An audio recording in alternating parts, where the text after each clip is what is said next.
Hello.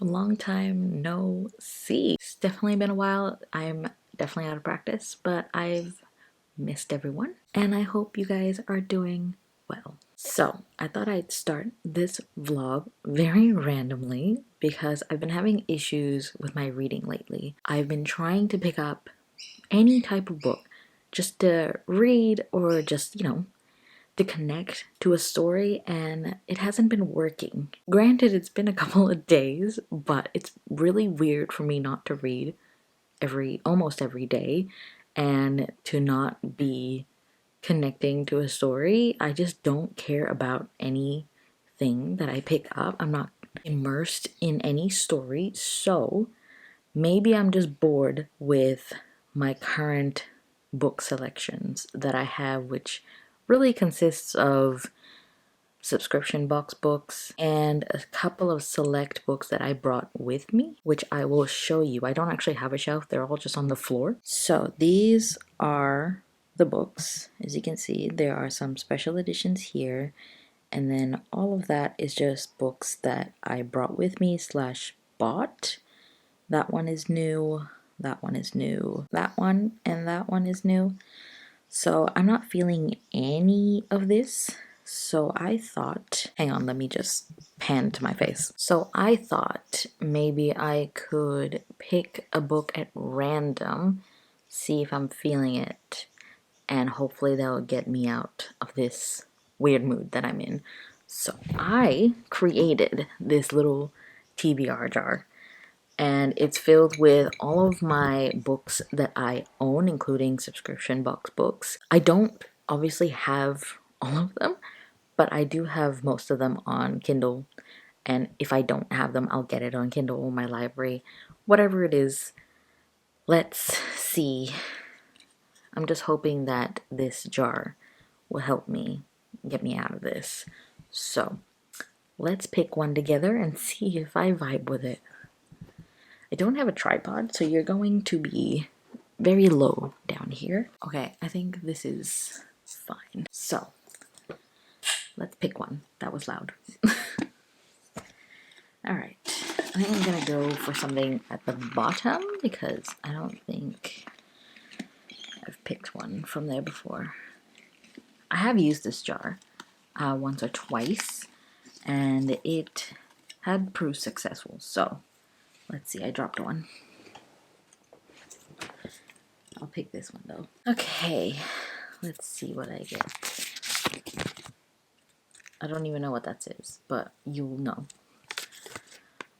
Blood Cruise by M. Strandberg. You know what? I actually have this book. So let me get that out. Okay, so Blood Cruise by Matt Strattenberg. This is a horror book, and I first heard about this book from the channel Jordaline. She reads a lot of horror books, so she talked about wanting to read this, and I was very interested because it's a horror story that happens on a cruise, and I do like isolated settings, and the ocean scares me, even though I love the ocean. So I thought this would be a good horror book to try out. So apparently this cruise is traveling between Sweden and Finland, and there's 1,200 passengers, and they do this trip very frequently, but one of the trips in the middle of the night, the ferry is cut off from all power, and everyone's isolated on this cruise, and I guess murder happens. We shall see. Spooky season has definitely passed because it's almost December, but I'm not a seasonal reader, so that's totally fine. I'm actually very excited to read this. It's something about a random book being picked for you. You don't have the choice in your hands, and you don't have to think about it. It's just given to you. I think it's going to help.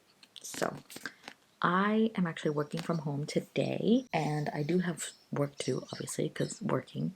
So I will start this when I can, probably during my lunch break, and I will talk to you when I read a little bit and give you some of my thoughts. Also, I'm glad to be back, to be fair. I don't know if this vlog will see the light of day, but I'm glad to be vlogging again and documenting my reading because I missed it a lot. I'm finally in a place environment where I feel comfortable filming.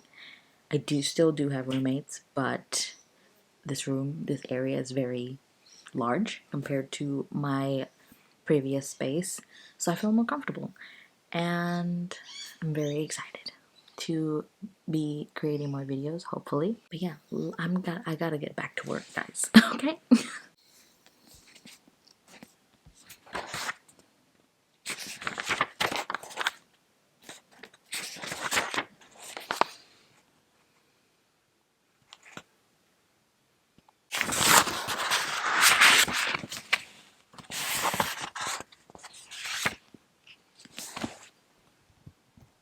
So I've gotten to page 24, and it's later in the day. I think it's like 7 maybe. I know it doesn't look like 7. Stupid daylight savings. Don't get me started on daylight savings, because no one needs an extra hour of sunlight. At least I don't. I don't want it. Just give me normal times. Anyway, the reason why I am giving you an update at page 24 is that there have been some comments of the fat phobic nature, and I have been put off by this book. And it's not just once, not twice, but 3 times within 24 pages, and it's within 3 different perspectives. So I thought the author maybe was just doing, like, you know, a character who's not very nice. No, there's 3 separate characters and 3 separate fat phobic jokes. Or not jokes, just comments. This one comment was like, this character is looking over that way and spots a couple of overweight girls a few tables away. And he was just describing how, like, she tilts her head back and crams a handful of peanuts in her mouth, and it lands between her boobs, which are bigger than any he has ever seen in real life. And like, her skirt's so short he can't even see it when she's sitting down. And then another character was saying, isn't it heartbreaking that she thought she could pull off a mini skirt? Maybe if we're lucky the boat'll sink when those 2 waddle aboard, then this nightmare will be over. And then where I stopped was another character. He was just walking around, and then he says he spots Jenny and the Flabby Guys in her dorky little dance band. I'm just off-put by it. I even told my partner what the book said as well, and he was also very off-put by it. So we're not continuing on with this book, even though it was definitely interesting of how the story has been constructed, where we have different perspectives, and then we also have like an omnipresent, like, third person writing where we see different characters and how they're setting the boat up before departure. It's good, but I am very off put by it. So what we're gonna do is we're gonna pick another one. My battery's flashing, so let me just change the battery and we'll be right back. Who's we? I'll be right back. All right, let's pick a new book. Let's go maybe in the middle here. Let's see.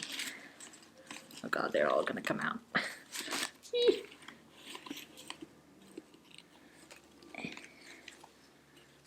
Get one. Alright, I'm gonna pick this one. Oh my god, this battery is not even charged. Okay, let's do it quickly. What does it say? The Book of Cold Cases by S.T. Simone St. James, that's right. Okay, so another kind of mystery thriller.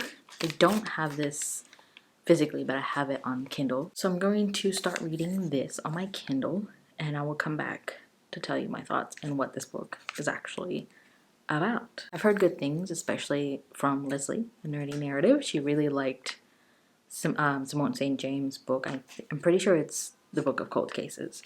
So I'm excited. Hi, so it's the next day now, and I've read about 100-something pages of The Book of Cold Cases. I'm on page 107. I'm 31% into the book.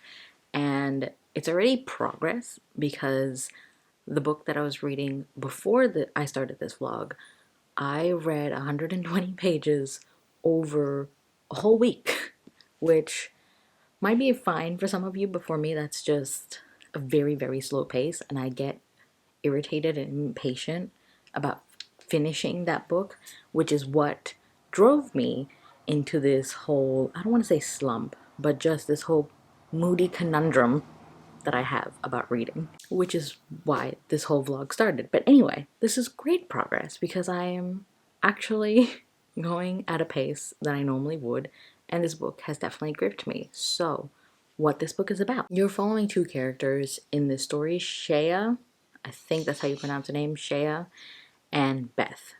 So this book has a really cool concept, and it reminds me of The Seven Husbands of Evelyn Hugo by Taylor Jenkins Reid. So in Seven Husbands, you have Evelyn Hugo, who has asked a journalist to come over to her house to interview her and tell her life story about the seven husbands that she married. And there's a reason why she's asked that journalist to come over and tell her story, and obviously you won't know until you read the whole story.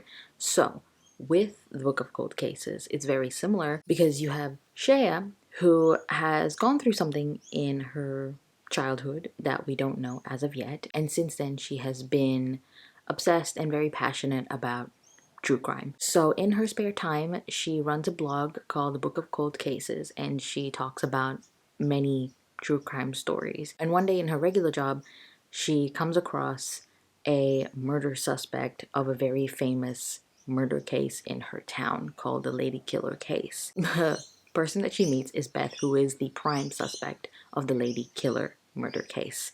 And she goes up to Beth and asks if she can interview Beth. And Beth has never allowed any type of person, journalist or anything, to ask her questions, interview her, and I guess tell her story and what happened to her and who she is as a person. And she's allowed Shea to come over to her house that is a very famous house in that town because Beth's parents died at that house and she's living there alone. And there's something sinister going on in that house. So the concept is very similar to Evelyn Hugo, but just murder. So the story is very gripping and very interesting because it is jumping between two timelines, 1977, the time of the murder, and present day, which is 2017. So with the past timeline, we're only following Beth, obviously, because 1977. So it's very interesting to see what Beth went through and what she's also telling Shea, and it's again very similar to Evelyn Hugo. So with the house, I did say that it's very creepy and there's something sinister going on. So this story has a paranormal element that I did not expect, but it's actually creeping me out because I do like haunted houses stories, and this one's doing a very good job. I don't know if the paranormal element is true. There's a reasonable explanation for it. I won't say in the end because it's a spoiler, but I do like this paranormal aspect a lot. And just a side note, there is like a little budding romance between our main character Shea and the ex-cop slash PI investigator Michael that she calls to get his opinion on, and because he's an ex-cop and stuff, he has opinions on different cases and has a different perspective on those cases. It's so cute, and I really do hope that Shea finally meets him because they never met in person. But yeah, I am really enjoying this book, and I would really like to read it throughout the day. I am working at the moment. I just took a little break to update the vlog, fresh out of the shower. Now it's time to start work. It's gonna be a busy day, but hopefully I can read a couple of chapters here and there throughout the day. I'm very excited. This vlog has cheered me up, so thank you. After reading this book, also, I love my Kindle, by the way. I bought this a couple months ago and I'm obsessed. Actually, is it a couple months or is it last month? I can't remember. It was one of the Prime days, and yeah, I love my Kindle so much because I don't have space. So Kindle reading is what's happening for the foreseeable future, and I have to stop buying books through the Kindle deals because it's getting out of hand, guys, okay? I am trying not to buy any more books and just read through my physical TBR. I'm trying very hard not to buy books, and if I do, it's going to be very selective. So what I was trying to say is after I read this book, I think I'll do one more pick depending on how long it is, and then that'll be the end of the vlog. And if it's a very short book, then we'll do another one. So yeah, see you later.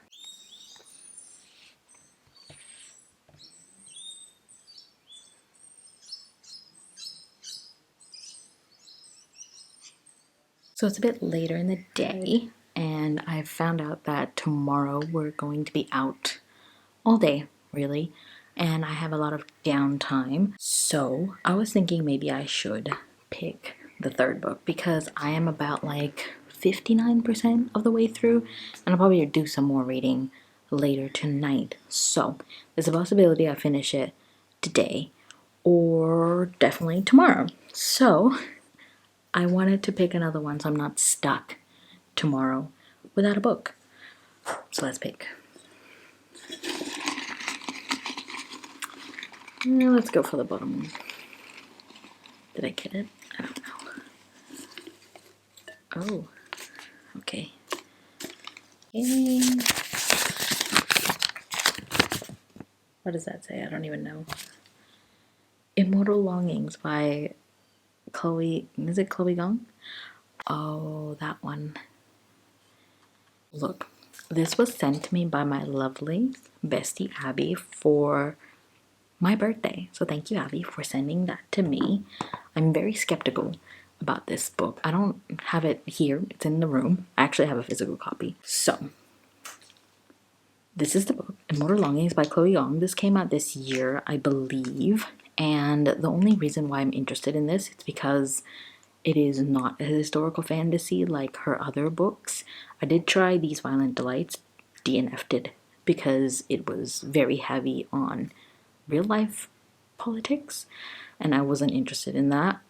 So I was skeptical about Chloe Gong's other works, but Immortal Longings, I'm pretty sure, is a fantasy world. Like, it's a high fantasy world. So yeah, Immortal Longings will be the third and probably final book. Maybe I might change my mind and be like, yeah, I'll do another one. This might not be the last one. We'll see how long it takes me to read, though. And it's a good chance I'll DNF this. I don't have a great feeling about it. You know what that means. A witch! Witch!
So I have finished the Book of Cold Cases by Simone St. James. I finished that on Sunday night, and then I picked up Immortal Longings by Chloe Gong on Sunday night, and it is now Tuesday, I think.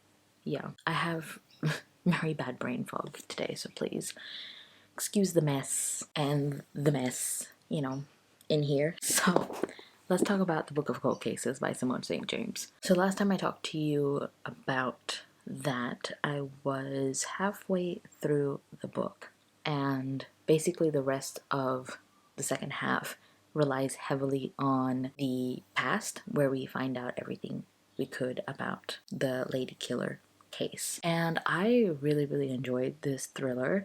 I definitely highly recommend it. I think I'm gonna rate it 4 stars. I've been doing that lately with a lot of thrillers where I really enjoyed the journey of the thriller and finding things out, but it didn't quite blow me away with the reveal, because I did guess the reveal in my head. I sort of thought it would be what it was, and it was, but I did enjoy the journey and how it was revealed, and definitely the paranormal elements in this was really, really good. It creeped me out. I definitely recommend The Book of Cold Cases if you want to pick up a thriller. Like I said, the Seven Husbands of Evelyn Hugo element is in here. And it was a good element to have in this particular book. I think you saw from the b-roll that we had a bit of a busy weekend. We were out most of the time.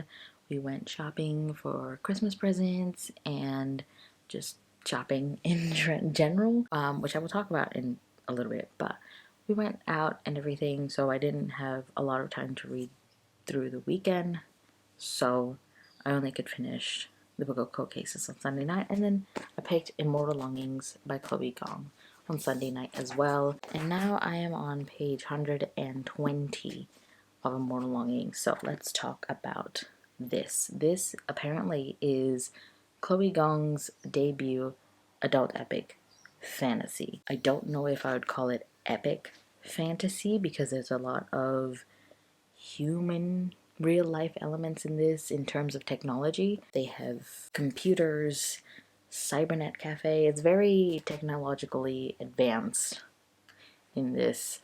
So I don't know if I would call it epic fantasy. But anyway, as I said previously, I did DNF her other series, which is These Violent Delights, because it was too historical, and I'm sad to say I'm going to be DNFing this as well. Let me explain. So this book follows, I guess, a myriad of characters, because it's very third person omniscient, is that how you say it? Where it just follows specific characters it wants to follow, but there are really three main characters that we follow, and all of these three main characters are nobles in a very grim setting, in a very grim city, where most of the people live in slums except for the royals, who overcharge everyone taxes, and also they keep everyone in line by doing this Hunger Games-esque games where they allow, I think, 100 or 80 something people to apply for the games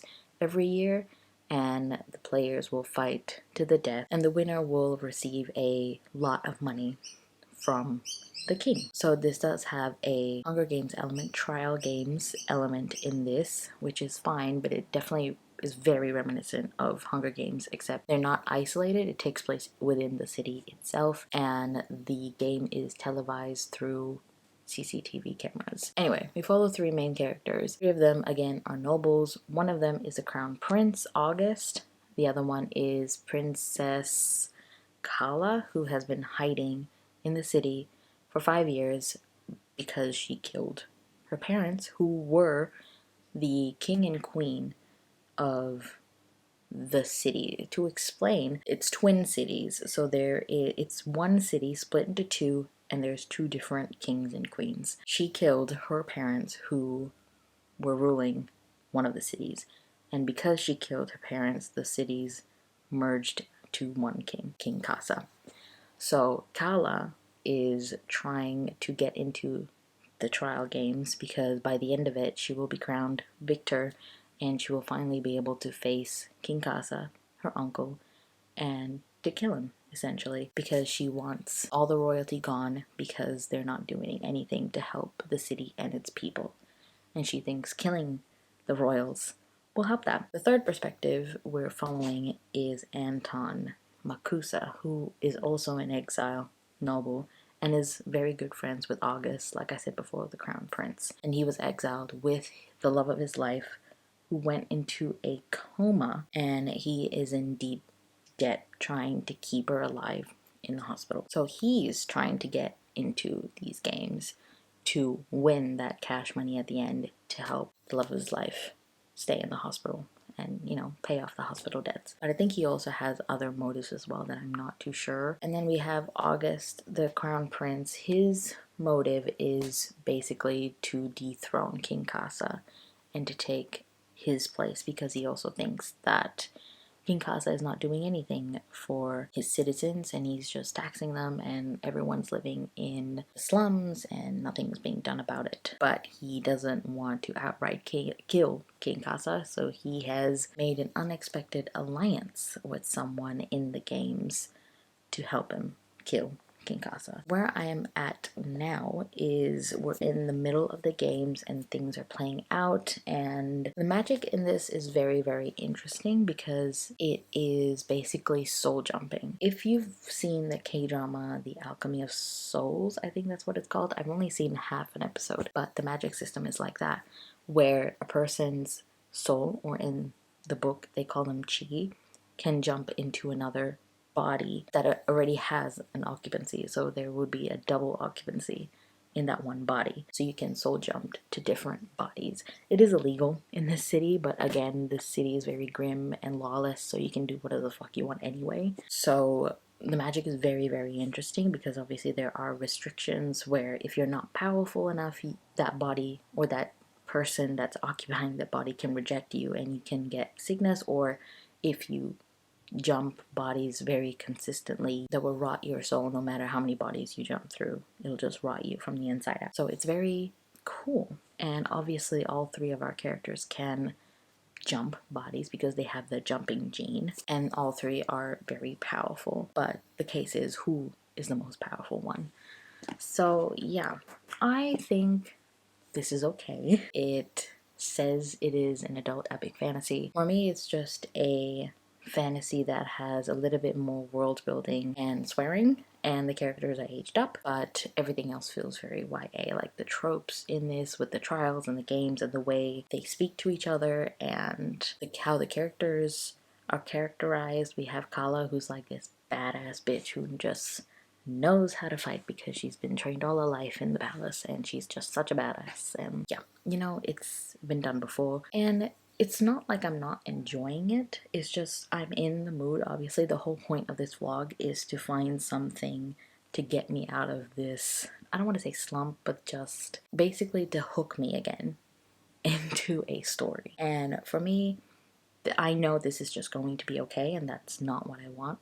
I have higher standards at this moment, so hence why I'm DNFing this. But I did give it 120 pages at least to see where the story is going and everything. And I'm not gonna lie to you, I did sneak peek the last few pages just to see, because I was obviously curious as to how it's going to play out. I did sneak peek at the end, and I'm not bothered. I can take it or leave it, which is why I'm DNFing it. Thank you, Abby, my dear friend, for gifting this to me for my birthday. I gave it a shot. It did not work out. It's you, not me, okay? So we're just gonna part ways. With that being said, I'm going to draw one more book out for this vlog because I've given you 2 DNFs. That's not a very good thing, is it? Not a very good vlog to have 2 DNFs and 1 successful book. So we'll do one last one, and hopefully it's a good one that just grips me in and takes me for a ride, just like the Book of Cold Cases. Also, I forgot to say, I showed you yesterday that I got a new phone. Ta-da! Doesn't have a case yet, which I'm very scared about, but I have ordered one. It's really cool. I love a good new phone, but the only reason why I did get a new phone is because my provider was having a deal where if you trade in your old phone, you can get credit, and my phone is worth a good amount, and if you look at girl math, it's basically free money. So that's what I did, so I wouldn't have to pay my phone bill for a good couple of months, which is great. Also, I just want to go on a little rant, side tangent about something, just because, you know, it's a vlog. You're also getting a glimpse of my life and my feelings, and you guys are my friends, so I thought I'd spill a little, you know? So, I am actually doing well in life, which is very weird to say because I've been in survival mode for so long. We're good. We're steady. I have booked things to do next year just because I can. I'm going to 2 concerts next year, which I'm so excited for. I haven't gone to a concert in years. I think 2016 was my last one. Panic at the Disco, I think, was my last one. I'm very excited for those 2 concerts. I'm also going to an author event next year to meet R.F. Kuang, which is so exciting. And I am also going back to Malaysia to visit family as well. One of my cousins is getting married. I'm so excited for her, and I'm gonna go home twice, I think, next year for that. And yeah, I can afford it, and it's great. And I'm not in survival mode anymore, and it's creeping me out, and I have so much guilt in spending my money. And it's not like I'm spending my money willy-nilly. All my bills are paid because I am who I am. It's just weird to do things for myself for fun, and but still feeling guilty for doing it. Like, just a simple thing of like getting a new phone, like trading it in. I feel really guilty spending my money for that. I even went out on the weekend and got a refill of a body wash that I wanted, that I can actually afford to get, and I felt guilty of spending that money. Let me know if you've ever felt this way, because I know, like, I can afford things now, and it's just making me feel guilty for spending my money that way. I'm definitely working on it and trying to tell myself, like, look, you've paid all your bills, you're putting money aside for your savings, and like, you're living life now. You don't have to feel guilty, spend money on yourself. Yeah, I feel like next year is going to be a good year, I'm hoping. And I've always done this. Whenever things are going good, I'm waiting for the other shoe to drop because of experiences. It's just whenever things are going good, the other shoe falls. And I'm trying so hard not to give in to that mentality at the moment. Okay, now that we're done being sentimental, let's take a look.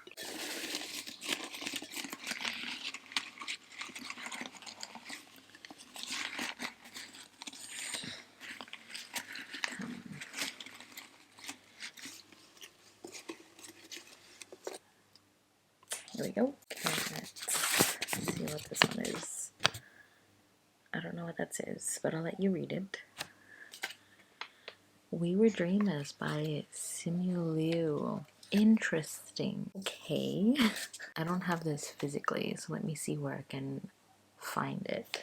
Alright, so it looks like my library has it. So I'm just gonna borrow it and see. Yep, okay, cool. It's borrowed. I don't know how I feel about reading an autobiography at the moment, but I will try it out and see how I feel. I've been following Simu Liu since his time in YouTube. He did some skits for Wong Fu. I remember seeing it back in like 2012-ish. And then of course he was in Kim's Convenience, and then he was in Shang-Chi, which is really, really cool. Happy Monday. So it's been quite a few days. It is now the following Monday, so happy Monday. Hello. It has been quite a busy week, and this is going to be a long update, so settle in, grab a drink, okay? I'm so sorry. But last week has been a bit busy. I had a team Christmas party, a company Christmas party. In addition to that, over the weekend,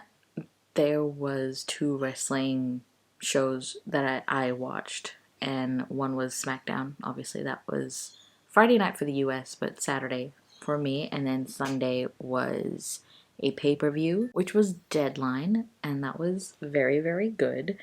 Also, I don't know if I've ever mentioned that I am an avid wrestling watcher.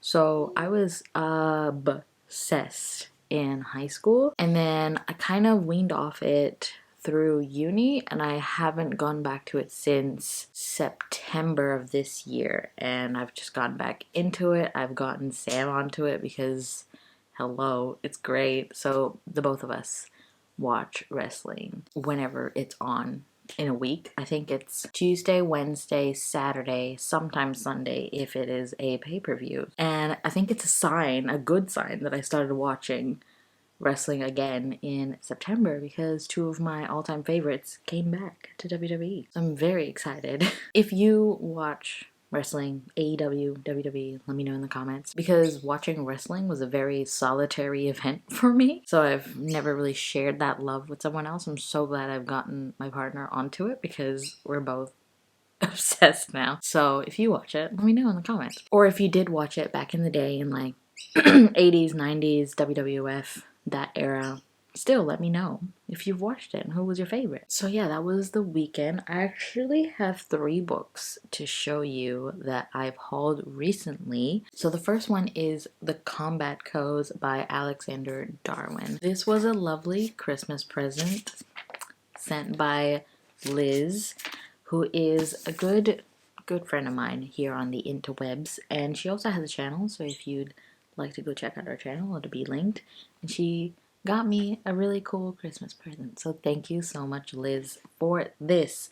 I've heard very good things about this from Jessie, from the channel Jessie May. She really loved this, and it's to do with a series of trials or games, like kind of with what the title says, Combat Codes. It's kind of like a video game-esque style story. Also fondly blurbed it, and I feel like I'm going to feel the same as well. So she's basically said, Alexander Darwin's debut novel is that rare book that fully satisfies me as an action fan, and I'm definitely an action fan. So I am hoping that I'm gonna enjoy this one a lot. The second book just came out too, so hopefully I get to this within the next year. Hopefully, we'll see, but I'm very excited for this. The second book that I'm hauling is actually a work Secret Santa gift. So obviously my wish list was full of books that I wanted. So my work Secret Santa got me The Will of the Many by James Islington. This cover is absolutely gorgeous, especially the spine. Love it. So this is an adult fantasy as well as The Combat Codes. And James Islington wrote that trilogy. What was it? It's definitely a very high fantasy trilogy that I've forgotten that's compared to Wheel of Time. The Licanius trilogy, that's right. So I've never read the Licanius trilogy before, but I've heard many good things, and I've heard many good things about the Will of the Many. Yeah, so our main character has been sent to the academy to find answers, to solve murders, to search for an ancient weapon, to uncover secrets that may tear the Republic apart. Sounds very good. And I'm pretty sure book 2 might come out next year, so who knows? Maybe I will read this closer to book 2's release, because I try not to read first books in a series if I don't know that when the next book's coming out. So once I know when the next book's coming out, I may pick this up, or I'll wait until the whole trilogy is out. But I just wanted this big, nice, floppy paperback copy before they go out of stock, because they tend to do that after the first release. So thank you to my work Secret Santa for the gift. She also wrapped it and placed like a little sticker on the wrapping paper, and it is so cute. Look at that little goat. Oh my god. So I'm going to be sticking this into the book, and yeah, this is a beautiful cover. The third book I've hauled, I'm actually so excited about this book, and I'm hoping to read this before the year ends, and that is The Shadow Cabinet by Juno Dawson. This is the Fairy Loot edition of the series, because I do have the first book in the Fairy Loot edition. I got that in, I think, either this year's adult Fairy Loot box, and I really loved Her Majesty's Royal Coven by Juno Dawson. I think everyone should read this, especially if you're a Charmed fan or just a fan of witches in general. I definitely think you should read this. This is what the naked hardcover looks like. It is orange, whereas the first book is pink. So Her Majesty's Royal Coven is a first book in this adult fantasy series where we're following a group of witches that were a part of Her Majesty's Royal Coven, and these group of witches also were raised together, and they were best friends since childhood, and a lot of them went their separate ways.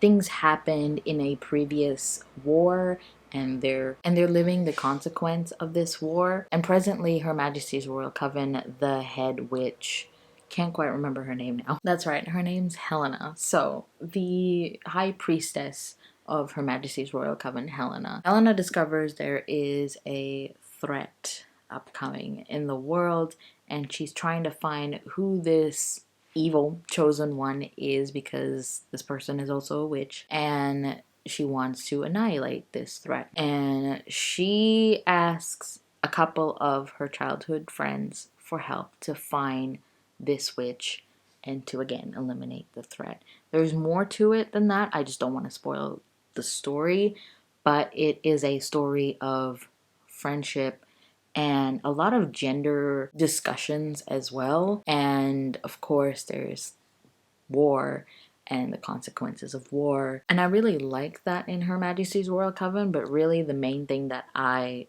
absolutely loved was the friendships and the bond between the witches that we're following. And Jonah Doss's writing just really agrees with me, and I really like her writing. She's also very funny in instances. I guess the one negative thing, or something that I was very indifferent about, was a lot of the descriptions of the area that the witches were living in, because this takes place in real life England, London, I think specifically Manchester, maybe, I'm not quite sure, Hebden Bridge. And there's a lot of descriptions about these places, and obviously me not being from there kind of lost certain things about it, but really it didn't make a difference to me. I just kind of quickly sped through it because I don't understand it. But again, it didn't deter me from loving this book, and I really did. And I really cannot wait to read this before the year is out, because the way Her Majesty's Royal Coven ended, boy, that was something.